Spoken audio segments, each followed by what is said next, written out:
يا الله يا رحمن يا رحيم يا كريم. الحمد لله رب العالمين، والصلاة والسلام على سيد المرسلين محمد وعلى آله وأصحابه أجمعين، أما بعد. أعوذ بالله من الشيطان الرجيم، بسم الله الرحمن الرحيم. سبحان الذي أسرى بعبده ليلا من المسجد الحرام إلى المسجد الأقصى الذي باركنا حوله لنريه من آياتنا إنه هو السميع البصير. وقال الله تعالى: ثم دنا فتدلى فكان قاب قوسين أو أدنى فأوحى إلى عبده ما أوحى ما كذب الفؤاد ما رأى أفتمارونه على ما يرى. صدق اللہ العظیم.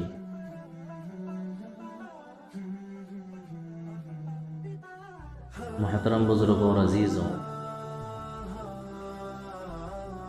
میں نے آپ حضرات کے سامنے قرآن کریم کی چند آیات پڑھی ہیں. ان آیات میں اللہ رب العزت نے اللہ کے رسول صلی اللہ علیہ وسلم کو معراج کے شرف سے بخشا و نوازا ہے، اس کا تذکرہ فرمایا ہے. ایک بڑی آیت میں نے سورہ بنی اسرائیل کی ابتدائی آپ کے سامنے پڑھی اور سورہ نجم کی چند آیات آپ کے سامنے پڑھی. ان آیات میں اللہ تعالیٰ نے رسول اللہ صلی اللہ علیہ وسلم کو معراج کرائی اور معراج میں کیا کیا دکھایا، کیا کیا بتایا، ان تمام باتوں کا تذکرہ فرمایا.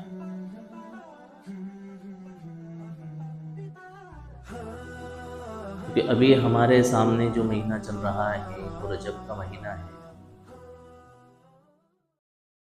اور رجب کے تعلق سے دو باتیں ہمارے معاشرے میں بہت اہم ہیں.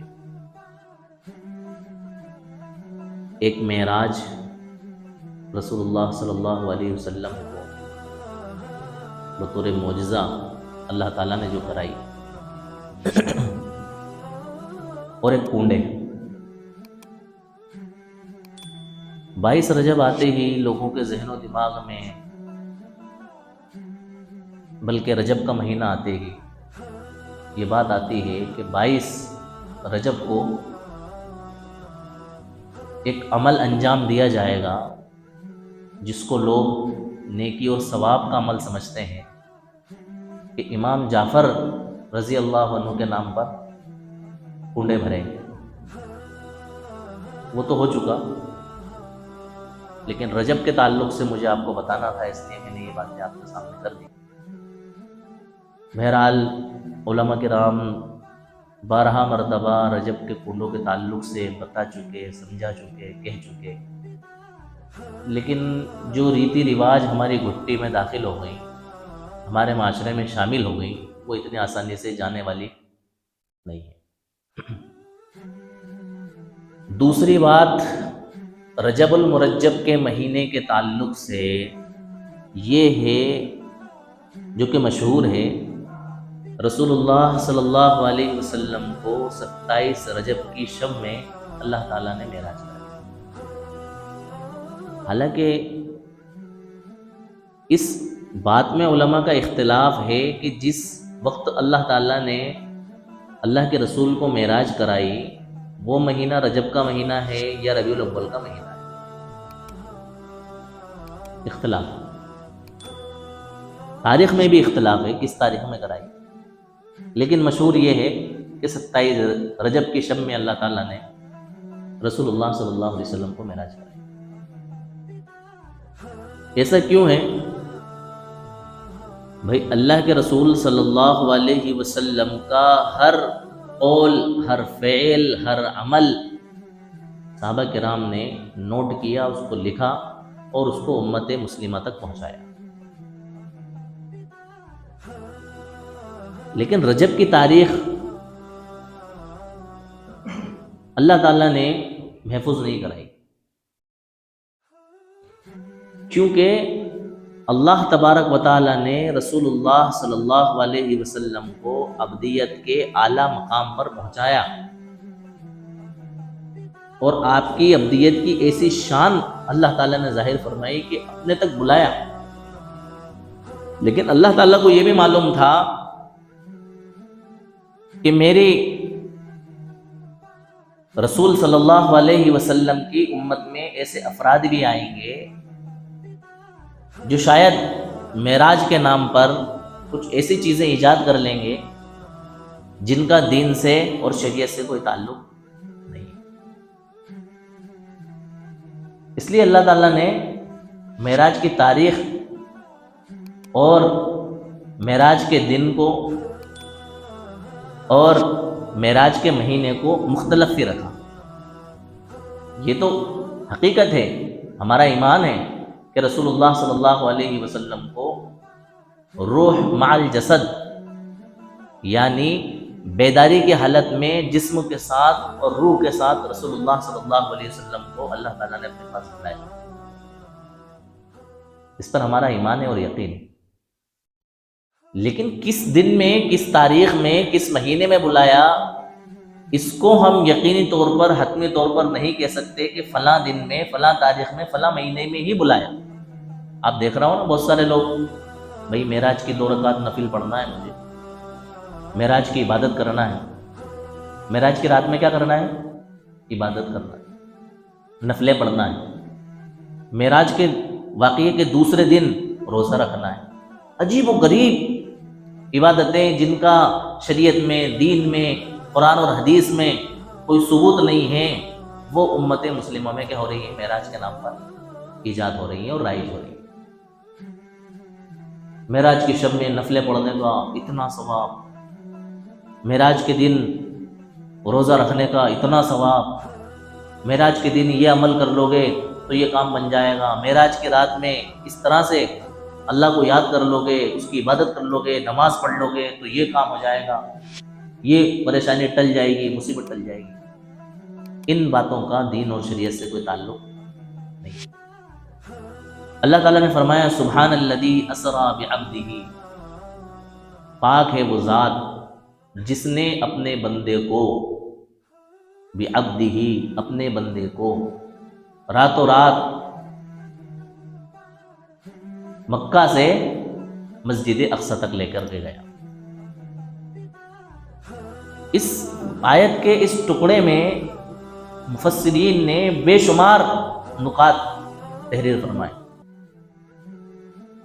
بعض لوگوں کے دماغ میں یہ بات نہیں آتی ہے اور ان کو یہ بات ہضم نہیں ہوتی ہے کہ ایسا کیسے ہو سکتا ہے کہ رسول اللہ صلی اللہ علیہ وسلم کو ان کے گھر سے، حرم سے ان کو لیا گیا، ام ہانی کے گھر میں رسول اللہ صلی اللہ علیہ وسلم آرام فرما رہے تھے۔ آپ فرماتے ہیں کہ گھر کی چھت کھلی، میرے پاس 3 لوگ آئے، میرا سینہ چاک کیا گیا، ان کے پاس ایک سونے کا تشت تھا، تھال تھا، جس تھال کے اندر حکمت اور علم اور جو چیزیں اللہ کے رسول صلی اللہ علیہ وسلم کو دینا تھی وہ چیزیں تھیں۔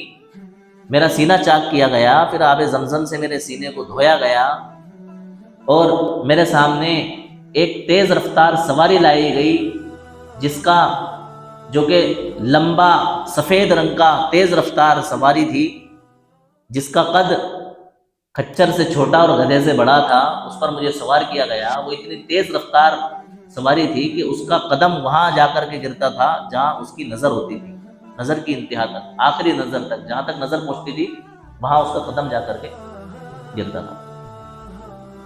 آپ کو مسجد اقصی لے جایا گیا۔ مسجد اقصی میں آپ نے اس کڑے سے اور ہلکے سے اس جانور کو باندھا جہاں انبیاء علیہ السلام باندھا کرتے تھے۔ آپ نے انبیاء علیہ السلام کی امامت فرمائی، آپ جب مسجد سے باہر تشریف لائے تو حضرت جبرائیل علیہ السلام 2 برتنوں میں، ایک میں شراب لائے، ایک میں دودھ لائے. آپ نے کہا کیا لینا پسند کریں گے؟ اللہ کے رسول صلی اللہ علیہ وسلم نے دودھ لیا. فرمایا آپ نے فطرت کو پسند کیا. پھر آپ کو 7 آسمانوں کی سیر کرائی، 7 آسمانوں پر لے جایا گیا، جنت کی سیر کرائی، جہنم کی سیر کرائی. آپ نے جہنم کے کچھ واقعات اور کچھ اس طرح کی چیزیں دیکھی جو امت کو آ کر کے بتلائیں. یہ لوگوں کو ہضم نہیں ہو رہی. ایسا کیسے ہو سکتا ہے بھائی؟ ایسا کیسے ہو سکتا ہے کہ رسول اللہ صلی اللہ علیہ وسلم معراج پر تشریف لے جا رہے ہیں اور چند لمحوں میں، چند گھنٹوں میں معراج سے تشریف لے کر کے واپس بھی آ رہے ہیں اور ان تمام چیزوں کو دیکھ لیا؟ ہم ان باتوں کو ماننے والے نہیں ہیں. اللہ تعالیٰ نے پہلے جملے میں ہی ان معترضین کا، اعتراضات کرنے والوں کا جواب دے دیا. سبحان الذی اسرا، سبحان الذی، اللہ کی ذات ہر عیب سے پاک ہے. یہ تمہارے لیے ناممکن ہے، اللہ تعالیٰ کے لیے ناممکن نہیں ہے. تمہارے لیے مشکل ہے، اللہ کے لیے مشکل نہیں ہے. تمہارے لیے تعجب خیز ہے، اللہ تعالیٰ کے لیے تعجب خیز نہیں ہے. تمہارے لیے اچنبا ہے، اللہ تبارک و تعالیٰ کے لیے اچنبا نہیں ہے. اللہ کی ذات تمام نقائص سے، تمام کمیوں سے، تمام عیبوں سے، تمام خرابیوں سے پاک ہے. کیسی ذات؟ جس نے اپنے بندے کو اسرا بعبدہ، راتوں رات سیر کرائی مکہ مکرمہ سے مسجد اقصی تک. بعبدہ، اللہ تعالیٰ بنبیہ بھی کہہ سکتے تھے، برسولہ بھی کہہ سکتے تھے، بمحمدی بھی کہہ سکتے تھے کہ اپنے محمد صلی اللہ علیہ وسلم کو سیر کرائی، اپنے نبی کو سیر کرائی، اپنے رسول کو سفر کرایا. اللہ تعالیٰ نے بعبدہ فرمایا. علماء نے فرمایا بعبدہ بیان کر کے اللہ تبارک و تعالیٰ نے رسول اللہ صلی اللہ علیہ وسلم کی شان عبدیت کا اظہار فرما دیا کہ یہی وہ میرا بندہ ہے خاص، اسی کی وہ شان ہے کہ جس کو بطور معجزہ معراج کرائی جائے، جس کو میرا دیدار کرایا جائے، جس کو میرے پاس بلایا جائے. شان عبدیت کو آپ نے بتا دیا. اور شان عبدیت کے ساتھ اللہ تبارک و تعالیٰ نے یہ بھی واضح کر دیا کہ رسول اللہ صلی اللہ علیہ وسلم کے شان عبدیت میں ان کے برابر ہم پلہ، ان کے لیول کا کوئی نہیں ہو سکتا. لیکن آپ اپنے اس شان عبدیت کی وجہ سے الوہیت کے مقام کو نہیں پہنچ سکتے. اللہ تبارک و تعالیٰ کے برابر نہیں ہو سکتے. اس چیز کو بھی اللہ تعالیٰ نے بعبدہ کے لفظ سے ظاہر فرما دیا. ہم مسلمانوں میں سے ایک قسم کے لوگوں کا عجیب و غریب نظریہ ہے کہ اللہ کے رسول صلی اللہ علیہ وسلم بھی کیا ہے؟ اولاً تو ان کا نظریہ یہ ہے کہ وہ بشر ہے ہی نہیں. کیا ہے؟ نور ہے. بشر نہیں ہے، بلکہ کیا ہے؟ رسول اللہ صلی اللہ علیہ وسلم نور ہے. ہمارا عقیدہ یہ ہے جو کہ صحیح ہے، عین قرآن اور حدیث کے موافق ہے، اللہ تبارک و تعالیٰ کی تعلیمات کے مطابق ہے کہ رسول اللہ صلی اللہ علیہ وسلم کامل و مکمل بشر ہیں. تمام نقائص سے اور عیبوں سے پاک رسول اللہ صلی اللہ علیہ وسلم کو اللہ تعالیٰ نے رکھا. ان کے مقابل کا کوئی بشر اس دنیا کے اندر موجود نہیں، لیکن آپ بشر ہیں. خود آپ کے متعلق اللہ تعالیٰ نے قرآن کریم کے اندر فرمایا ما انا بشر مثلکم، میں بھی تمہاری طرح بشر ہوں، انسان ہوں. یوحا الیہ، بس فرق اتنا ہے کہ تمہارے اوپر وحی نہیں بھیجی جاتی ہے، میری طرف وحی بھیجی جاتی ہے، مجھ پر وحی نازل ہوتی ہے.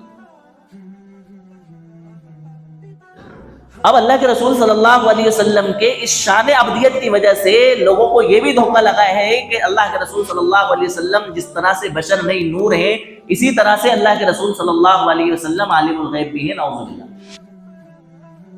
عالم الغیب کا مطلب یہ ہوتا ہے کہ چھپی ہوئی اور پوشیدہ باتوں کا علم ہونا.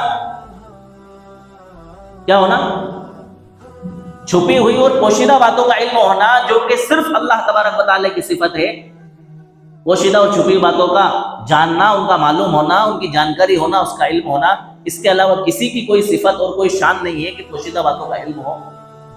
شان عبدیت کی وجہ سے دھوکہ ہوا کہ بھئی رسول اللہ صلی اللہ علیہ وسلم کو بھی کیا ہے؟ علم غیب ہے. نعوذ باللہ. اللہ تبارک و تعالیٰ کے علاوہ کسی کو علم غیب نہیں ہے. اور اللہ کے رسول صلی اللہ علیہ وسلم فرماتے ہیں کہ متعلق فرماتے ہیں کہ میرے پاس تو وہی ہے جو مجھ پر وہی نازل کی جاتی ہے، جو کچھ مجھے بتایا جاتا ہے۔ وَلِلَّهِ خَزَائِنُ السَّمَاوَاتِ وَالْأَرْضِ وَعِندَهُ مَفَاتِحُ الْغَيْبِ لَا يَعْلَمُهَا إِلَّا هُوَ۔ اور اللہ کے رسول صلی اللہ علیہ وسلم کے پاس غیب کا علم نہیں ہے، بلکہ ان کے پاس تو وہی ہے جو اللہ تبارک و تعالیٰ ان کو کیا کرتے ہیں؟ بتاتے ہیں۔ اسی سے یہ دھوکہ لگا کہ بھائی جب اللہ کے رسول صلی اللہ علیہ وسلم کی ایسی شان ہے جو کسی کی شان نہیں ہے، اللہ تبارک و تعالیٰ نے آپ کو معراج پر بلایا بطور معجزہ، آپ کو اپنا دیدار کرایا، تمام چیزیں دکھائیں، تو اللہ کے رسول صلی اللہ علیہ وسلم حاجت روا بھی ہے، تمام لوگوں کی حاجتیں کیا کرتے ہیں؟ دور کرتے ہیں، مشکل کشا بھی ہیں، پریشانیوں کو دور کرتے ہیں۔ یہ وہ عقائد ہیں جن عقائد کی وجہ سے انسان اسلام سے خارج ہو جاتا ہے۔ بظاہر یہ عقیدے محبت میں غلو، عقیدت میں غلو، عقیدت میں اور محبت میں حد سے زیادہ بڑھنے کی بنیاد پر ہونا ہے۔ اللہ تبارک و تعالیٰ نے اس پر بریک لگا دیا کہ وہ میرے بندے ہیں، شان ابدیت میں ان کے مقابل کا، ان کے برابر کا کوئی نہیں ہے، لیکن میرے لیول میں جن چیزوں کا، جن صفات کا میں مالک ہوں، ان صفات کے مالک رسول اللہ صلی اللہ علیہ وسلم نہیں ہے۔